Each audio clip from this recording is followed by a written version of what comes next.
Those of you walking in, missing the whole thing, and then coming in on a line called Beat Your Meat, what we're doing is a little bit of something. The show is called Standup Meets Improv.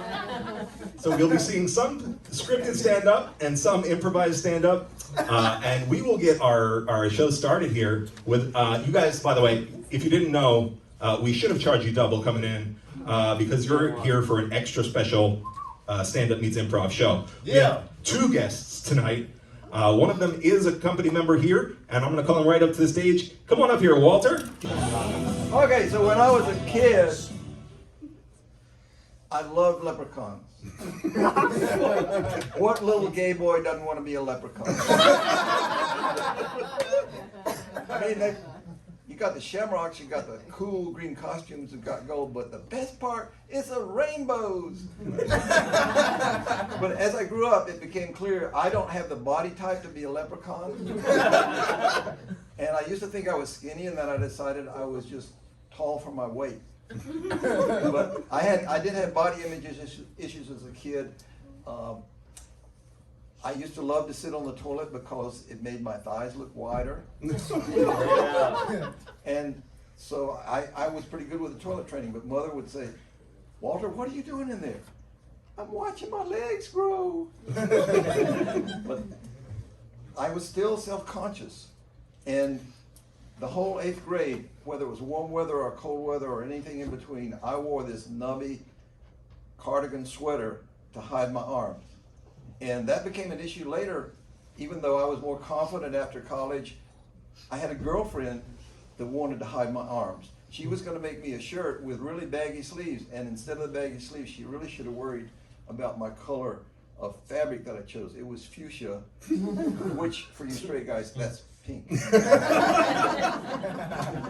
So, have you heard of Marie Kondo? Yeah. Yeah, she's the Japanese tidy up woman, and recently, and Harrison, you may understand this, she's no longer tidy because she has 3 children. And anyway, I read the book a while back, and the big thing is for cleaning out your closets, and even gay guys clean out their closets. You take each item and hold it up and look at it, and if it doesn't give you joy, you get rid of it. Which is why I don't wear underwear anymore. Now, if you're a beginner with this, I would recommend that you start with Levi's 501s because they use buttons instead of zippers.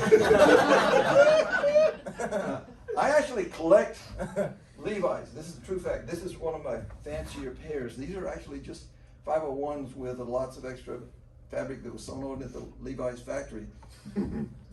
But I became curious, why are there 501s, 502s, there are even 504s and 505s, and I started to explore the numbers, and there's also a 503, but they don't make them anymore, so I had to order that from Lithuania. And I found out that they numbered all the way up to 599, although they're not made anymore. I can probably eventually acquire all of them. But 26 of those numbers are for women, and I'm not ready to cross-dress. So I was talking to a friend about 519s. Now there's 511s and 512s. Those are slim fit. 519s are skinny fit. And I said, I don't think I'd be comfortable with those. The way he looked at me, I realized he thinks I'm skinny. So, as I was dreaming about leprechauns when I was a kid,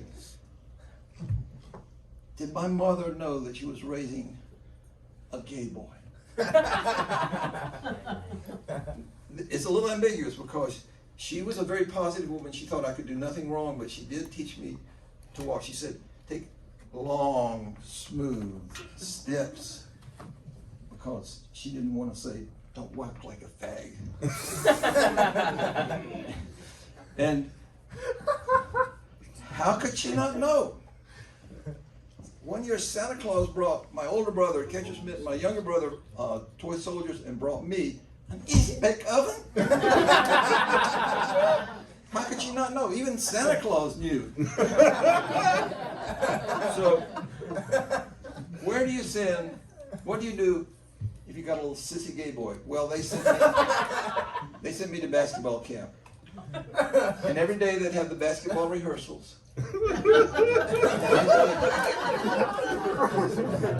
I'd go to the basketball rehearsal. One day the coach came up to me and said, Walter, do you have a t-shirt? Because I was wearing my favorite plum-colored dress shirt with a flag and the button-down collars. I thought it would look good on the runway. Coach called it a court. So I was deeply repressed. I really was in the closet, and I used to imagine that there would be a 12-step program called Homosexuals Anonymous. And it would be like, hello, my name is Walter, I'm a homosexual. And another guy would say, I am too, you want to go to lunch? and if you had this forbidden craving and you were home, you just call up another member and they'd come over and help make that craving go away. So it turned out there really is a Homosexuals Anonymous. And it really pretty much works that way. The first time I went to a meeting, a guy asked me out to lunch.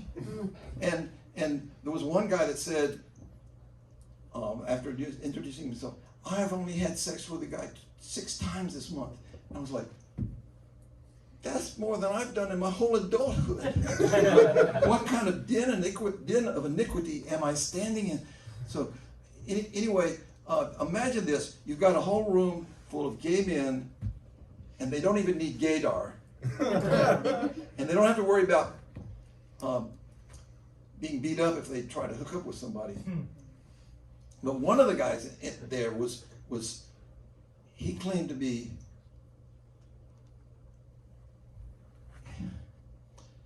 he slept in a coffin. Oh. He claimed to be a vampire. I was like, dude, if it's blood you want to suck on, you're in the wrong 12-step program. So, eventually, the president of the club actually did run off with another one of the members. And researchers say this is not that unusual. You really cannot change. This is science. You cannot change the attraction of one man for another if that's what he has. You can change their behavior, which I've been doing most of my life, but you can't change the attraction. But one of the research subjects said, oh, I did change. I never think about men anymore, except when I'm masturbating. So that's a callback to you. Oh, thank you. Yeah. Because of what you said. Thank you for connecting.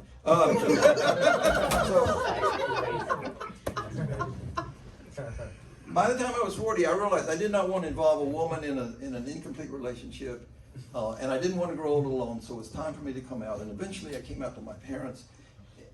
I said, we were on the way home from Old Country Buffet, and I said, when we get home, because, yeah, I was a 40-year-old guy living with my parents, I've got something to tell you. And we sat down in the living room, and my mother said, you've got a girlfriend. I'm sure she'd been hoping for that for a long time. Walter would get a girlfriend and move out. No. You're getting married. No. And finally my father said, Loretta, just calm down and let him tell us. And I said, yes. You're almost right. I have a boyfriend because I'm gay. And mother was still positive. She said, Walter can't do anything wrong. He's a good person. So if he does it, it must be okay. And my father had a different rationale, which was the spirit masters say everybody has to lead it, which is one life incarnated as a man and one as a woman, and maybe you also had to lead one life as a lesbian and one as a gay man. So all you straight guys out there, I'm just giving you a heads up. So then I hooked up with the love of my life, and we were together for 29 years. And and when I moved in, I gave my parents a tour of the house, and mother came to the bedroom and said, oh, this is where Jim sleeps. Walter, where do you sleep? Because apparently I had told my mother that I'm gay, but I didn't tell her my boyfriend was gay.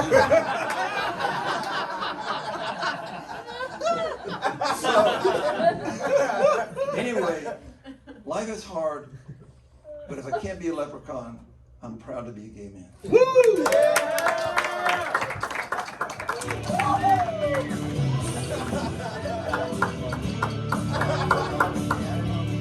Now keep it going for Walter.